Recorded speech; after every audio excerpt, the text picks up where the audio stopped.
Hey everyone, welcome back to Northern Maple. So I fully intended to record this episode on Saturday, but I fell down the fact-checking rabbit hole, and before I knew it, it was supper time and I had only looked up the one topic of many. And so here we are. On today's episode, we're going to be going over some of the main topics addressed last week in the House of Commons. And we're going to start with the Conservative motion and the clickbait chaos that occurred afterwards, which completely commandeered my very beautiful Saturday. Not that I'm bitter about it at all. So last Monday, the Conservatives passed a motion to amend the speech from the throne, demanding a spring budget.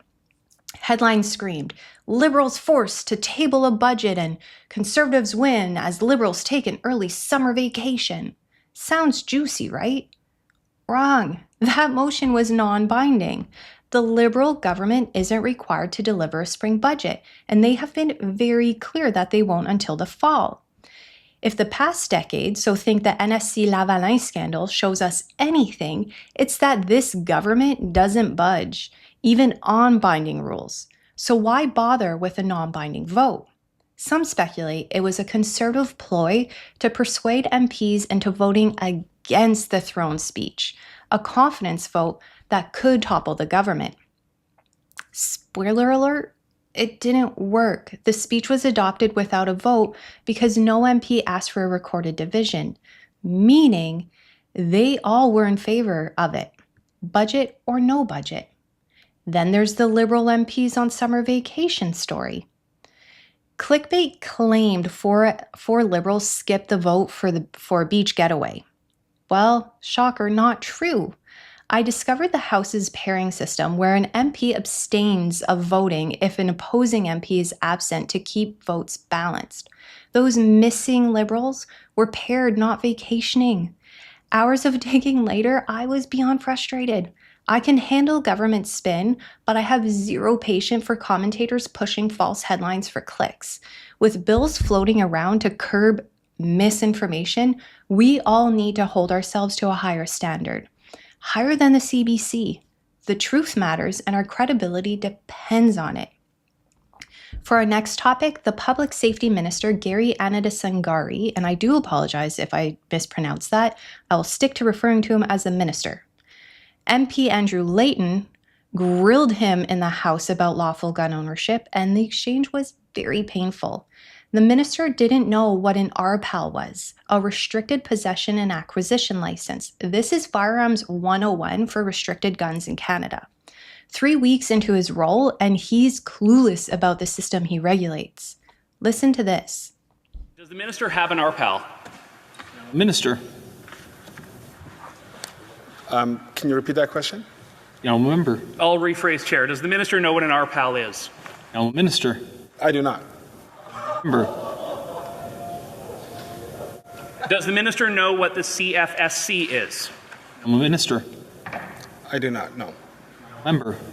I'll stipulate, Chair, that is the Canadian firearm safety course that all gun owners in Canada have to do to get their firearms license.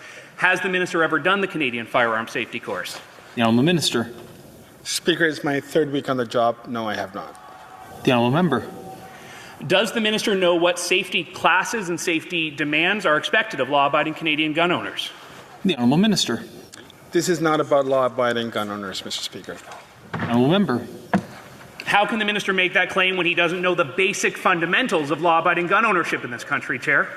Minister. Will the minister commit to taking the Canadian firearm safety course so he'll know what he's talking about? The Honourable Minister. Mr. Speaker, I do not intend to purchase a firearm or use a firearm.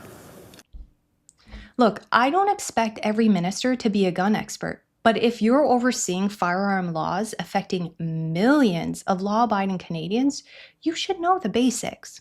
Rural folks, hunters, and sport shooters, they're fed up with the Liberal overreach, and now they're stuck with a minister who can't even speak their language. Worse, he seems uninterested in learning. That's not just incompetence, it's disrespectful to Canadians who expect their leaders to do their homework. Any minister, Liberal, Conservative, or otherwise, pulling a salary of over $300,000 of taxpayer dollars should master their portfolio or step aside period.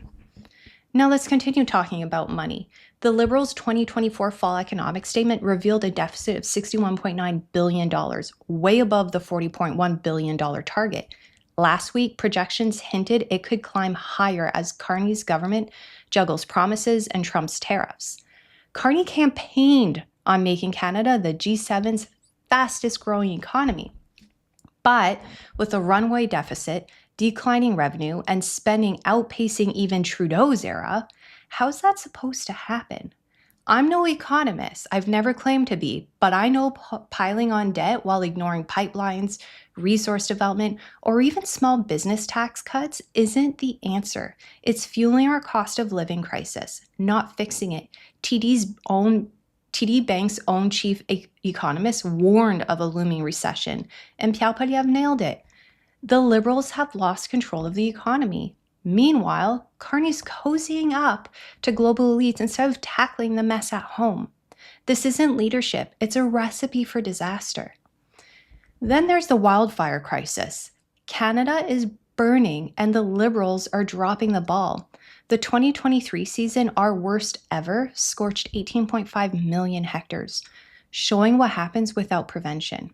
In 2021, the Liberals pledged $500 million for 1,000 new firefighters and equipment like Canadian-made aerial fighting planes. Last week, MPs asked how much equipment was bought. The answer? Yeah, that's the sound of crickets. No accountability, no progress. Forest management is a mess. Dry vegetation piles up because controlled burns are rare. Local crews are stretched thin, budget cuts hurt, and we still lack a national fighting service. The Liberals love preaching about climate change, but when it comes to practical steps, like equipping firefighters or supporting Indigenous-led fire management, they're MIA. This is a betrayal of every single community at risk. And finally, let's tackle housing. In the question period, the Liberals patted themselves on the back for housing programs, claiming Conservatives always oppose them. This is true, but why? Conservative opposing stems from fiscal irresponsibility and unfeasible plans. Take the Housing Accelerator Fund, $4 billion spent and not a single house built. Now, we have the new housing minister, Gregor Robertson, who, as Vancouver mayor, hiked home taxes by 141% and building costs by 58% and claims to support the need to improve housing affordability, yet doesn't believe the cost of homes needs to come down. Well, which is it, Minister? This was the theme of last week's answers to questions, double speech, where 2 + 2 = 5. Carney promised a fresh start, but his team's doublespeak and spending sprees feel like Trudeau's government on steroids. An $825 tax cut per household doesn't touch soaring food, power, gas, and mortgage costs. It's a Band-Aid on a broken system. Last week's House of Commons showed a Liberal government out of touch, ignoring budgets, fumbling ministers, ballooning deficits, neglecting wildfires, and failing on housing. Mark Carney's fancy resume isn't saving us, it's leading us toward crisis. With a minority government, the opposition must keep pushing for accountability and common sense policies. We deserve leaders who respect taxpayers, prioritize safety over red tape, and prepare for disasters before they hit. Now, I know I didn't share a lot of positive, and I don't want this to be a show about me ranting, but my goodness, last week's political events was a slap in the face.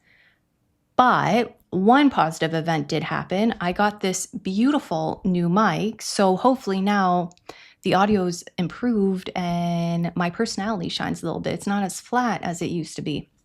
You'll have to let me know in the comments. And on that note, thank you for listening today. If you have any questions, comments, feel free to share them below and I'll do my darndest to answer them as soon as I can. Bye, everyone.